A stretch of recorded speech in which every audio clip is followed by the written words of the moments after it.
hari akantu ko kumenyera kaba mu kiremwa muntu. Uzareba aba Fiance Bataramenyerana Bitana Amazina Umunani mu Masaha Atatu. Ushaka kumwita shu ati ugeze ati ndi mu mujyi hari hafi ya City Plaza ati okay ndahana nyuma y'iminota 5 ati be ati ubugeze he ati ubu ngubu namaze gufata imodoka nabonye akamoto ngeze Sonatibe mu Masaha ati carotte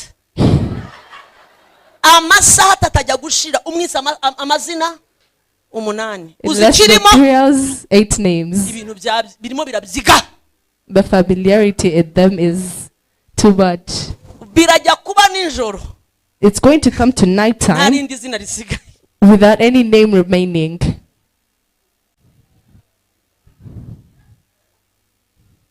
Kandi ngo ndabafasha baha imyaka 10. Give them 10 years. Bagenda bamanura amazina. They downgrade names. Only one name is remaining. Niba ari sheri nawe hita wigenzura ni sheri uri maze imyaka n'igice. If it's honey, it's for the rest of 1 year and a half. Sheri ugeze kandi ubwo kera gwaga be bi bu.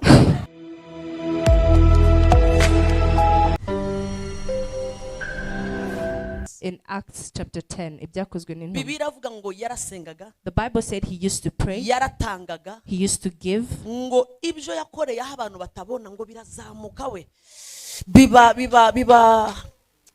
urwibutso imbere y'Imana. What he did in a hidden place, it came up and was like a remembrance in front of God. Imana yakozweho cyane. It's surprising that God was touched a lot. He said there's a man. Ko yakozweho nubundi yabirangije. Because he has been already touched. Mwakibonye? You've seen it. Yakozweho Imana umugabo amaze iminsi asenga aratanga. Oh my goodness. The man has been praying, he's been giving, he's not missing time with the Imana nubundi watangiye yari yavuganye nawe murabyibuka? He had already spoken to him. He had given him dreams. God doesn't stop before he brings someone in your life. Said there's a man called Peter. He's the one who is going to finish everything that was missing in your life. He found Peter where he was. And he said, you see, this is how things are going. He dreamt of you eating. He took him to places only for Peter to meet Cornelius.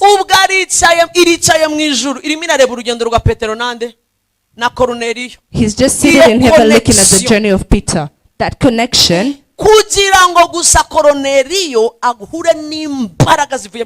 Only for Cornelius to meet the power of God from heaven. Why didn't he do it in a dream when he revealed himself in a dream? God respects order. I'm not going to leave before I tell you this well. When we don't know the Peters that God gave us, the levels of our lives,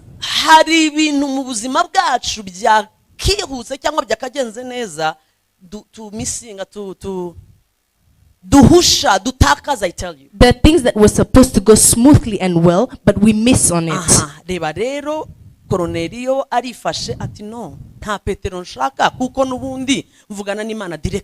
Now Cornelius is saying, I do not need Peter because I speak to God directly.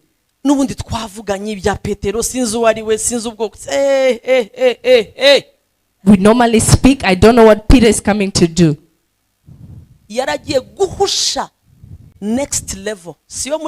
He was going to miss on his next level. His greatest level of his life. When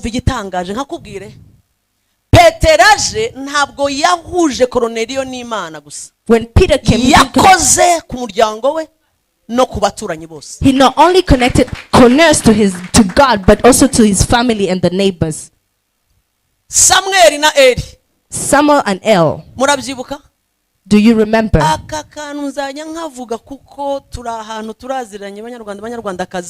always speak on this because we know each other. We don't know how to value the angel of the church that God has put before us. Yes. Samuel yabaga hera avuga ngo hera. Samuel lived in the holy place. Avugana n'Imana. Imana iramuhamagara rimwe kabiri gatatu tipe ntabwo hari ibintu ataramenya. God could call him once, twice, thrice, but he hasn't known different things. Anyway, yamaze kuvaho hafi. But El was left there. Kuko asigaye asangira inyama n'abana be because he shares meat n'abana be bari baramaze with his children that had diverted. Ntacyakira guhishurirwa nyako kuvuye. He no longer receives the right revelation from God. Igihe cye cyageze kugira ngo asimburwe. His time for replacement is there. Ariko kubera experience afite. But because of the experience he has, niwe wabwiye Samuel ati nuwongera kumva ijwi riguhamagara. If you hear a voice calling you, it's like saying, hello Petit, young man, I started.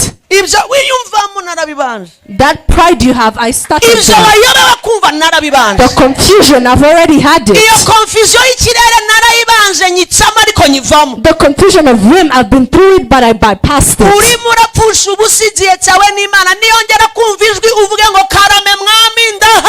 You're misusing your time with God. If he calls again, say, God, I'm here.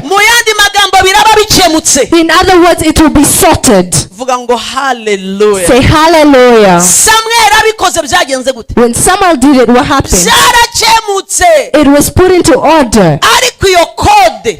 But that code, that pattern,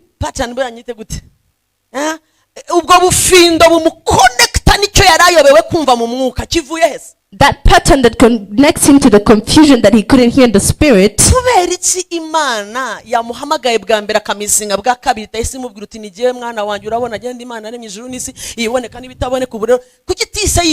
Why did God directly introduce himself? He didn't introduce himself because he knows the way he planned things. Learn how to value whom God puts before you.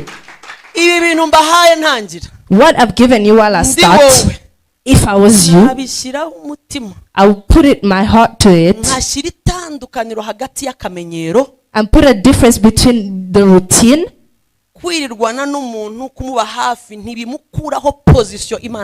Always being with someone closely doesn't remove the position that God has given him. Learn how to value servants of God.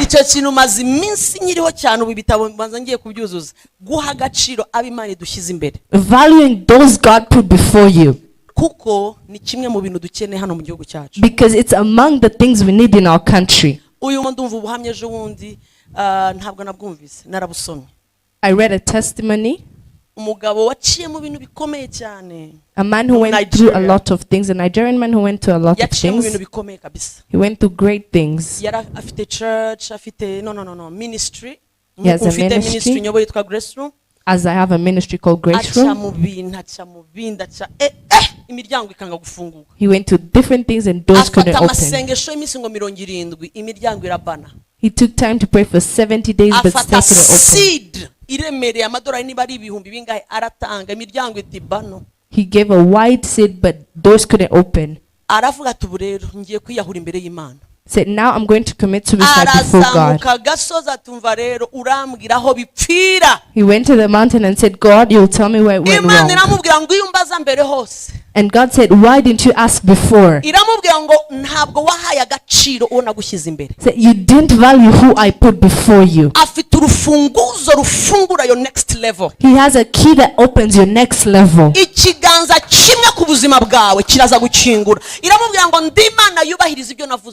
He said, I'm a God that accepts what I've said, that obeys what I've said. And the one he put before him, they had a conflict. The past few days they had a conflict.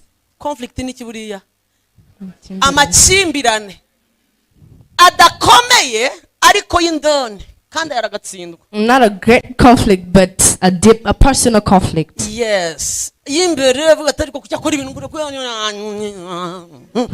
A personal one, say, why does he do this way? So he reached the point where he had a big head, but inside he was big-headed. avuga ngo ibyo akora nanjye nabikora, saying what he does I could do it. narashakishije kumenya who is that uwo mukozi w'Imana umuri imbere. I tried to see who that servant of God is before him. I was touched. Uyu Imana irimo irabwira, he's a prophet. The one God is telling is a prophet. Namukurikiye ari muri Amerika, uriya nta nubwo afite zoom, arazuminga neza. I followed him when he was in the United States. Mana yanjye yakoze ibintu ndatangara. He did great things in our surprise. Yagiye mu rusengero rumwe rw'umugabo wapfuye, abantu harimo abantu batari, abantu barese bagenda, pastor bamaze gupfa, umudamu we ngo ashaka undi mugabo. Ni story yo church yari ifite ikibazo gikomeye cyane. Agiyeyo Yesu we mu byumweru bibiri abagiye bari bagize gute? He went to a church that people had left in 2 weeks.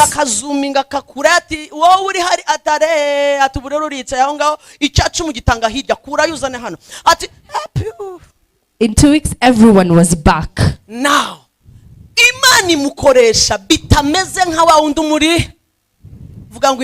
now God used him not as the one in front of him. Now when I looked at him, I practiced Matthew, there are no other gifts.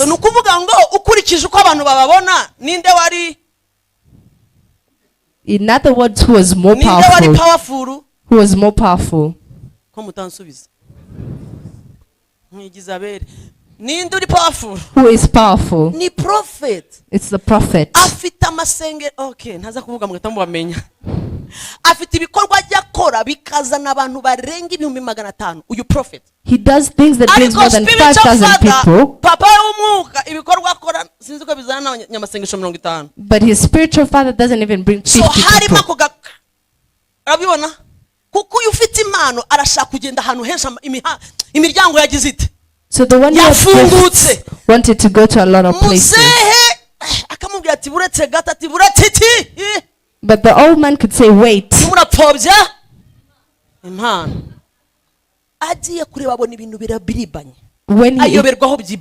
he reached a point where things were locked.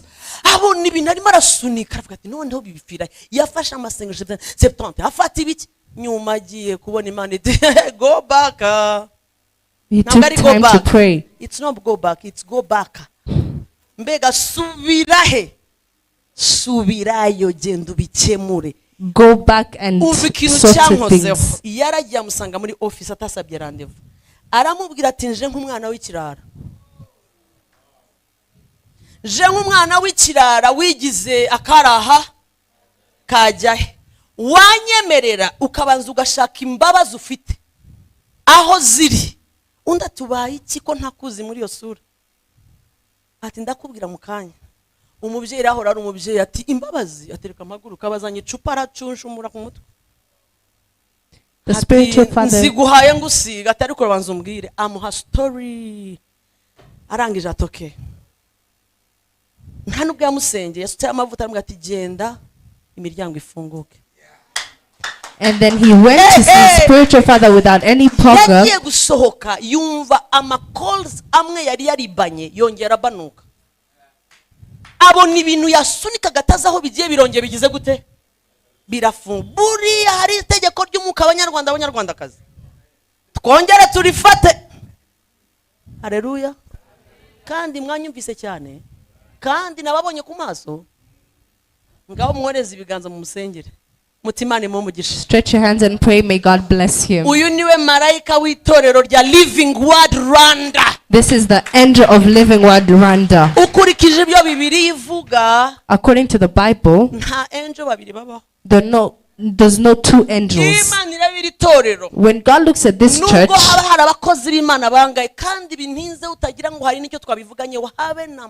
even if there are many servants of God, we didn't even talk about this. It's because I've been learning about this and I have the zeal. Things might get locked in our lives.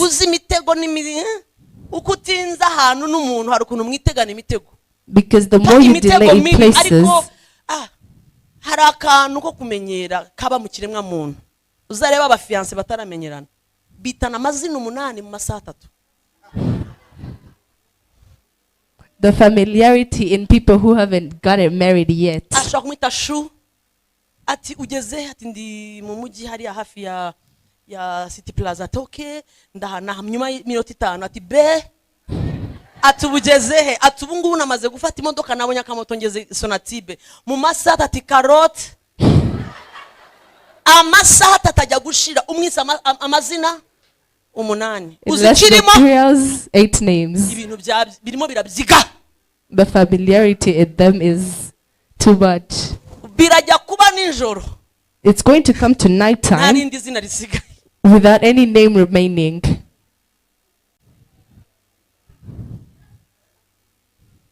Kandi ubwo ndabafasha baha imyaka 10. Give them 10 years. Bagenda bamanura amazina. They downgrade names. Only one name is remaining. Niba ari sheri nawe hita wigenzura ni sheri uri maze imyaka iyi n'igice. If it's honey, it's for the rest of 1 year and a half. Sheri ugeze kandi ubwo kera bwaga be bi bu.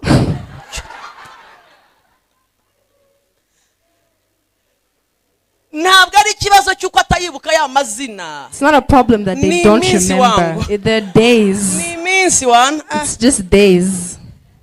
So iminsi hindura ibintu ariko nitukemere ko marayika Imana yadushize imbere hazamo za twibagirwa za be bi.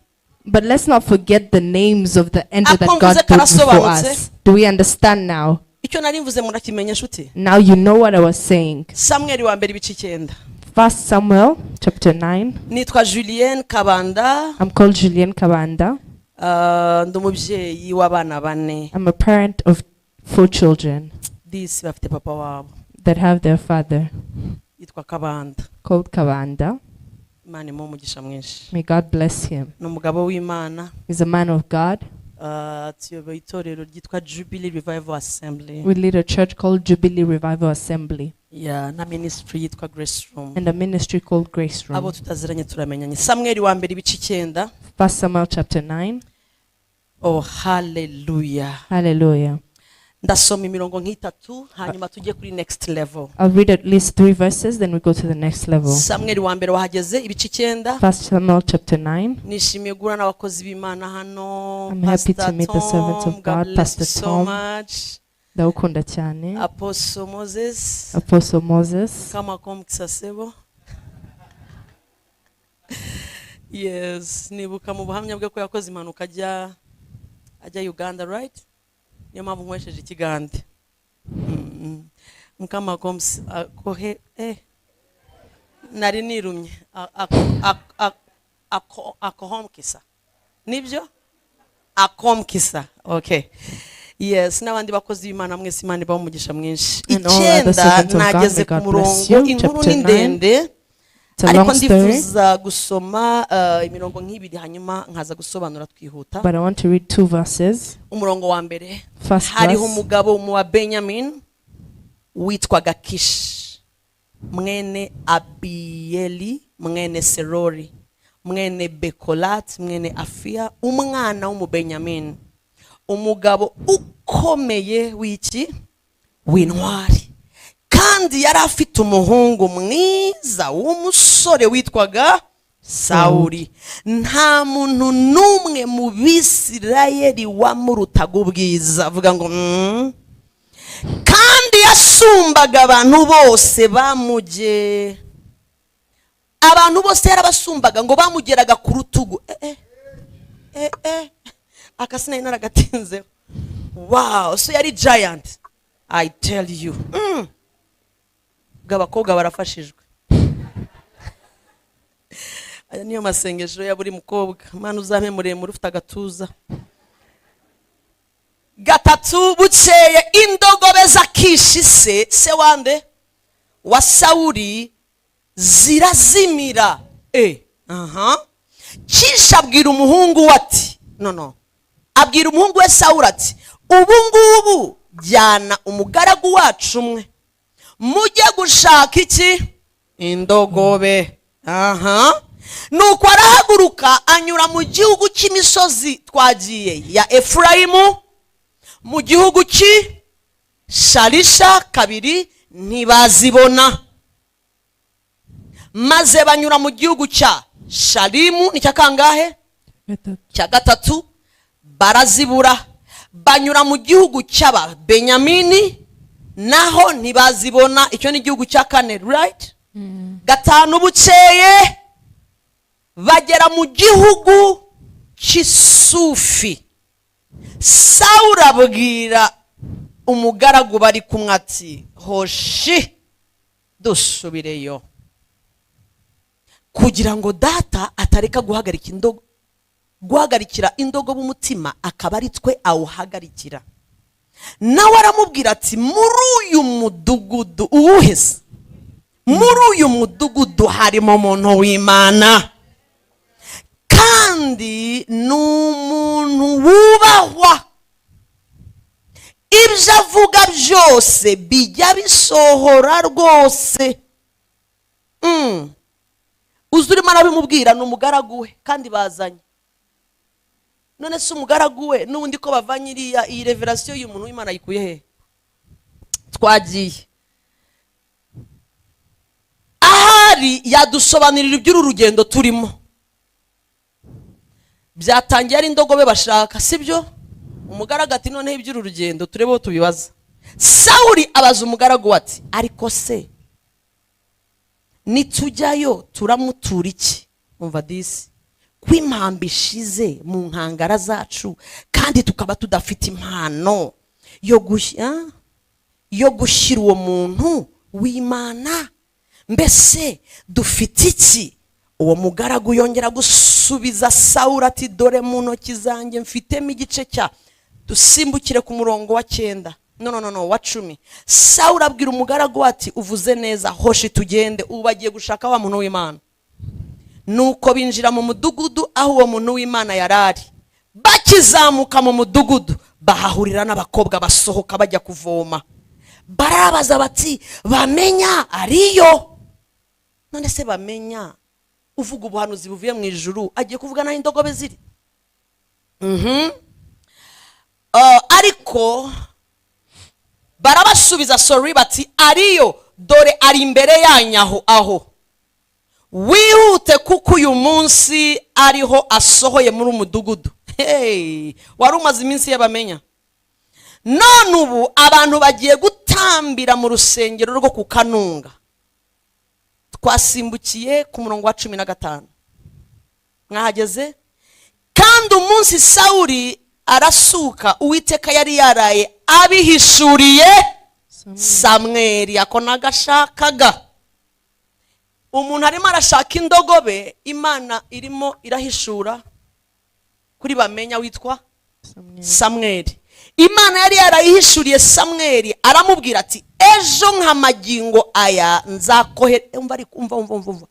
nzakoherereza umugabo uturutse mu gihugu cy'Ababenyamini, uzamwimikisha amavuta.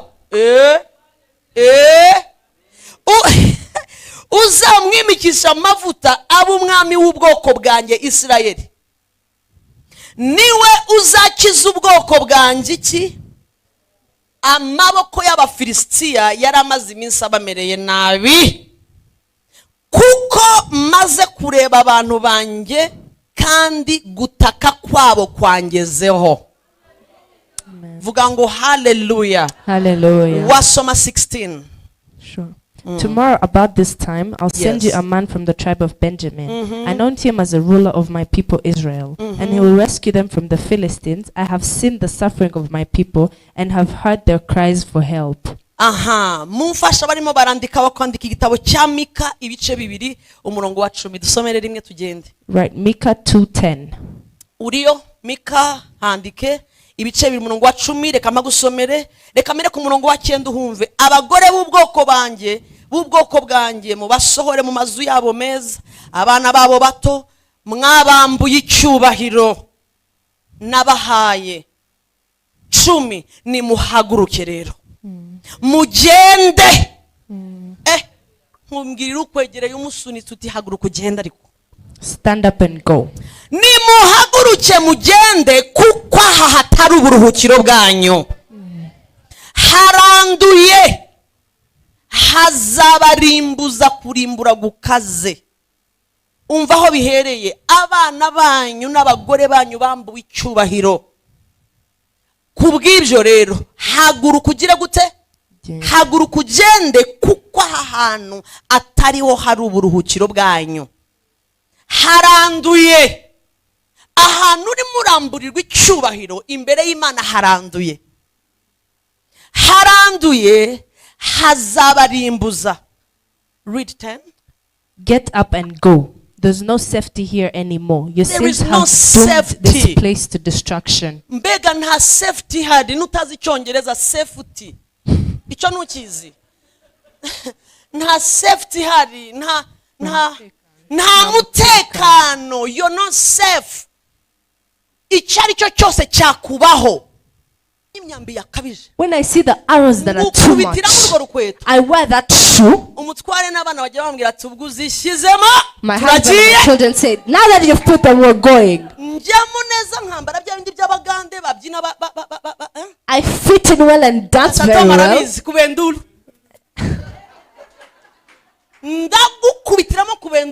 I dance well. That is the time I worship, saying I can see the next level. All this that you have brought, that is a mixture. I know that there's a next level that is ahead. Even I see the darkness that is a lot. Let me tell you the truth. The red shoes, the tallness of it. Microphone ye muyigabanye gato. The tallness of it. I fit in well and say I am stepping on you perfectly. Let me tell you, among the things we do physically, it does something in the spiritual realm. Moses could lift his hand, and the army of God could defeat on the battlefield. When his hands go down, they are defeated. It's something of the flesh, it's just putting it up. But in the spirit, it's a gun. The things we do in the flesh and we think you're just doing it. When your heart is in it, the next level is tried. 2028, 2018, I've seen a report. May die. I had given birth. I had only one child, a boy. 2018, the doctor said, you know what? Don't even try to look for doctors. This child will reach to 35 before knowing you're the mother.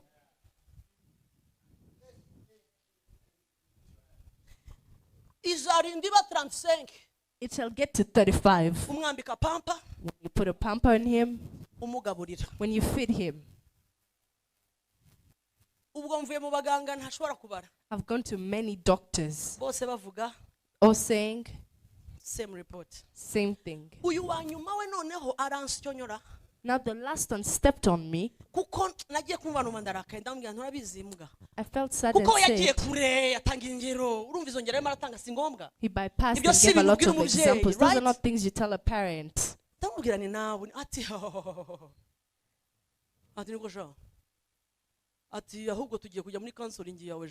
Instead, we're going to your counseling. You need counseling to accept the news. Because the way I see it, it shall be hard for you. I have experience for children like this. He has a great disability. The head, he said a lot of things. Because you to get all that money, you can connect it to India. Said a lot of things.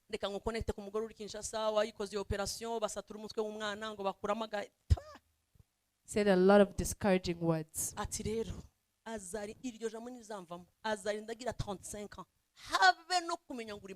to 35, he will not know you're the mother. Not even saying one word. He'll still be in the same place, feeding him, carrying him, taking him.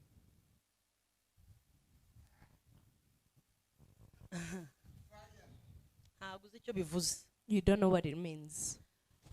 Ukuntu nabonaga papa we. The way I could see his father. Naravuze ni nkabandi bibikubwira. I said, if I tell you this, Ndagenda mfata reports ndazihamba. I went and buried the reports. Naravugaga ni umwanya ndi bufate I said the bashiki be n'ukuntu bose babaye. To telling the sisters, one son, Biraza kumfata time. It will take me time to convince them. Kubemeza. Ko bagomba so kandi uwo mwanya simufite. And I don't have that time. Kuko nanjye nkeneye kwanza umwanya wo kubanza kumenya ngo ibinda bijyamo gute. Because I need time to know how will I go through this. Aha, bandangira sinze ngo genda urebe noneho sinzi ubwo bigiye utangira kujya hanze. Ntangira process. Now I started the process. Ngeze hagati muri process. When I reached in the middle of the process, ni muri 2018, kandi ubwo maze igihe numva umuhamagaro mu mutima wanjye. I've been hearing a calling in my heart. Ariko nkumva ko bitaba ibyo. But I feel like it shouldn't be that. Turaho. While there, nibwo amachachi yakira ngo mpagarike everything. He said I should stop Ngiye mu everything. murimo. Go to his work. Satana araza ati ngaho se bwira abo muvukana n'aba uncle bose ukuntu yaguhamagaye. The devil said, now tell them how he has called you. Waje muri full time. You've come to full time. Hallelujah. Hallelujah. N'umugabo ari muri full time. Even your husband is in full time. Hallelujah. Hallelujah. Wari wabona isupu. None full time irafunze. Yeah. Nagiye kumva numva ahantu hose harimo arava imijuguju. Uzi imijugujugu? I felt attacks everywhere. Fite rero umutware uriya mugabo Imana izamuha ijuru. Now I have a husband. God will give him heaven. Aje urumva iki ngiki nakimuhisha. I've hidden that from him. Let him first accept that the church is closed for me to add more. Wakes up in the morning and said, now everything is closed. Tell the children to wear their shorts and let's do sports. Say amen. And I'm sitting on a report that I've hidden, saying if I tell him and I see if he wears that short. And he says, the Bible says that let's put all our burdens to him because he takes care of us. One day he asked me, will we stop our hearts and they shall open? Shall we stop our hearts and it will be sorted? Now let's play football.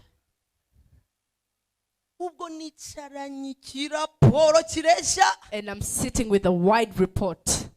Hey, I help you. Attack here and there. The Bible says the joy of the Lord is my strength. Because the joy of the Lord is my power, my strength. Let me tell you something. The attacks you meet, they don't want a lot of things. The only target is your joy.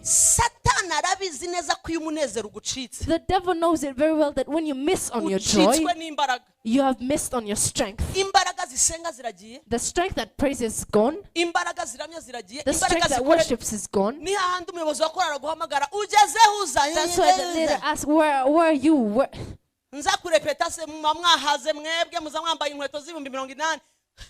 Coming to practice, you're wearing 80,000 shoes. My Fiance yarabivuyemo yarantereye ivi amava abiri yose. None urahamagara ugezeho uza kurepeta. And you're calling me asking where I am to practice. Uzi ikintu kirimo kiragucika? Do you know what you're missing on? Cyitwa umunezero w'Imana. Is the joy of God. Kandi buriya iyo ugucitse. And when you miss on it, utakaje imbaraga. You have missed on your strength. You have lost your strength. The Bible asks, is there anyone who is saddened? Say, they don't say commit suicide. Is there anyone who is saddened? You pray. Pray. Is there anyone who is saddened? What do you do when you're sad?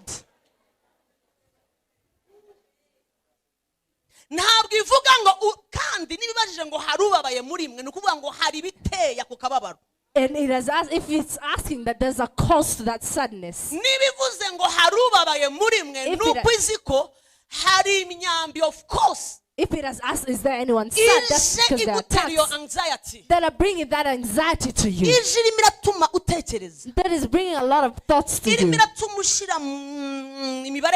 Your calculating is not going in the right way. Is there anyone sad?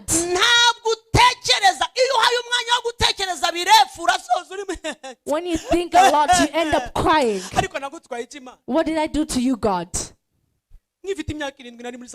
When I was 7, I was in Sunday school. 12, I went to teenagers. 20, I was in your ministry. I'm 40, where are you, God?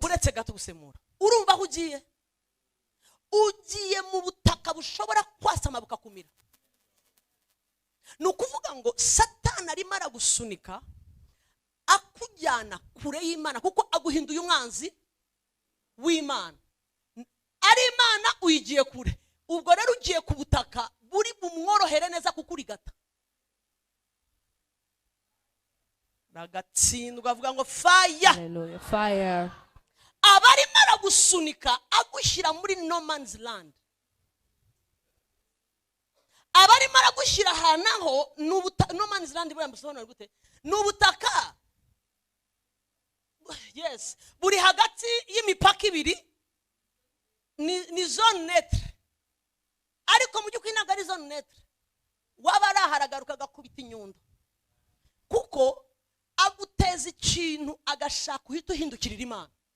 Yakobo yarabivuze ngo impano nziza yose iva,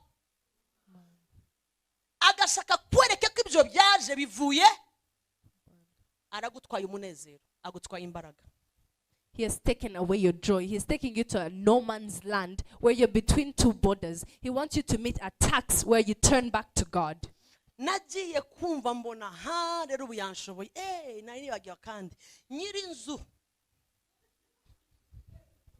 niba yaratewe n'iki sindamenya ikintu cyamuteye uriya munsi uriya mugore. I haven't known what attacked that woman that day. Kuko urumva yasanze umwana ntabwo yacecekaga ijoro ryose. Our child couldn't keep quiet the whole night. Amanywa. So barimo barashaka uburyo bashobora kumufasha ku buryo byibuza afata amasaha 3 ya repo. So ati bamushakira imiti ishobora kumusinziriza. Nyiri inzu araza ko twari duturanye. Ariko mada arakomanga nti harya ubu koko uwanze konsa kugira ngo yavuze imvugo nashaka gusubiramo kugira ngo ntuzabyibuhe. Ndambwira ni kubera iki? Ni gute umwana arira nijoro akara ku manywa? Nakureze ku bayobozi. Nakureze ibintu bibiri, umwana aradusakuriza. Ni cya kabiri. Wari wumva ko kabayicugushije ukabona ifuro rigiye ku nagiye kumva numva ifuro kandi ryaturutse mwana nyumva.